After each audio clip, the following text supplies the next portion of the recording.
Hello, this is Iron Bill back again with another video. Tonight's video this is the eve before the drop of the next season, season 22. I'm not sure what they're calling it. I'm sure I've heard it. I'm sure I've forgotten it. But I guess I want to talk a little bit about uh, what I'm looking forward to.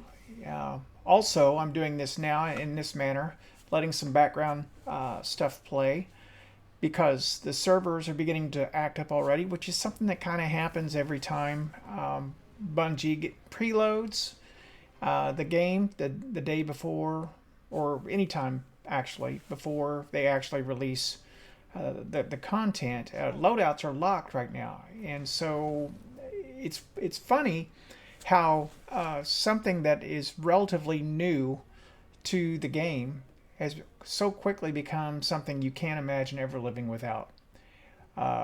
So I guess in a kind of a weird way, it brings home one of the many improvements the game has gone through quality of life wise anyway. This to me is like second only to maybe mantling in D2 over D1. I mean, I have a lot of loadouts that I like to swap back and forth to, and I know that doesn't come across in my videos, but I actually do.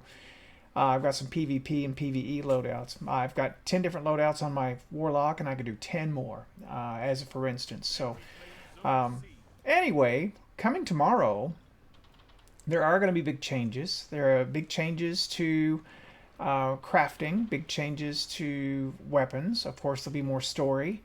Um, so, there'll be a big reveal tomorrow morning. I don't know if that's 10 o'clock or 11 o'clock my time. But basically, an hour or two before the game goes live at reset. That being said, I'm not, even though I have the time to do so, I probably am not going to sweat too much trying to get on at reset because we all know how this goes. The game will be down before then. The servers will be unstable for a while. There will be bugs. There will be problems. So I tell people, don't get your hopes up too much, that things are going to go smoothly, because they typically don't. All right, so stuff that I'm looking forward to. Yeah, wish I hadn't wasted that first or that second shot on that first guy. On that one. I'm looking forward to a change in the meta itself, and that is, I've been playing a lot of PvP, obviously, and I'd like to see some different things shine for a while. It's getting old to run against the same old stuff, and it doesn't matter what it is, because every season it'll always be something. Meta is meta. That's what it is. Um, so yeah, I'm looking forward to that one. I'm looking forward to any quality of life. Oh, LFG is supposed to make it back in this season, and that's in-game LFG. I'm looking forward to that. I don't know about anybody else. I don't like to go to the third-party LFGs. I just don't like to do it. I mean, I will if I absolutely have to, but my experience on that is almost universally negative, and it's not one of those things that I would necessarily seek out. In fact, it's off-putting enough that oftentimes if I'm forced to do it, I just will do without. I just won't get whatever thing it is that I'm after.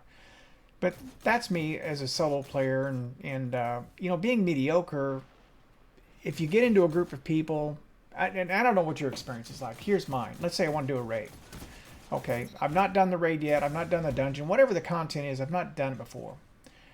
Well, within 24 hours of something coming out, all LFG has are posts for people running this, speed run, know what to do, and will be kicked if you don't have at least 10 completions. I mean, that's the really toxic stuff. But even the ones that aren't quite so toxic, my experience has been pretty bad on that. I'm not the fastest player. I'm not the best player. And I'm probably not the guy that LFG groups are looking for. So, I just don't endeavor to go into it too much. There are pleasant exceptions to that. I've done a couple of Grandmaster Nightfalls with people that worked out really well.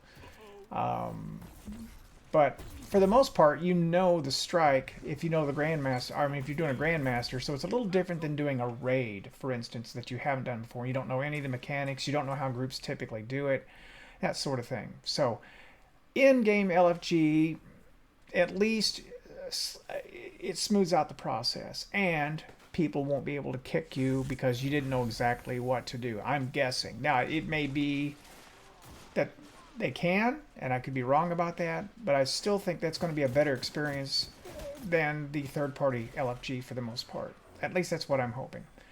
I noticed there that I'm getting into trouble, so I get out. They're starting to pack in.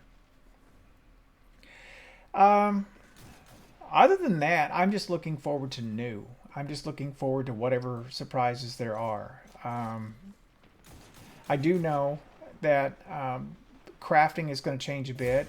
And for instance, the rotation of the 3 exotic missions, Presage, Vox Obscura, and I can't remember the third one. Anyway, that's going to be interesting, because what that's going to do is that's going to the Dead Man's Tale is going to be craftable. I think this time around is something they said. So the many more of the exotics are becoming craftable, and I think that's a good thing. And honestly, you gotta kind of ask yourself question: why weren't they that way before? I mean, was it that Bungie was afraid that they were going to make things too strong and balanced? Possibly, but you know, exotics are supposed to be really good, in my opinion, and they are supposed to shine above other weapons, or at least serve some niche that other weapons can't serve.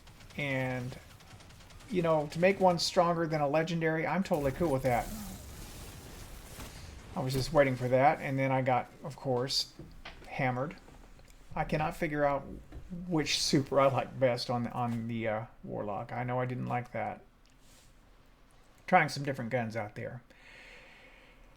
All right. Other than that, I guess we're just going to have to wait and see what happens and kind of have a good attitude about it, I suppose. Or at least I'm going to try to. I'm going to try to be positive and open-minded at the beginning and see where things go.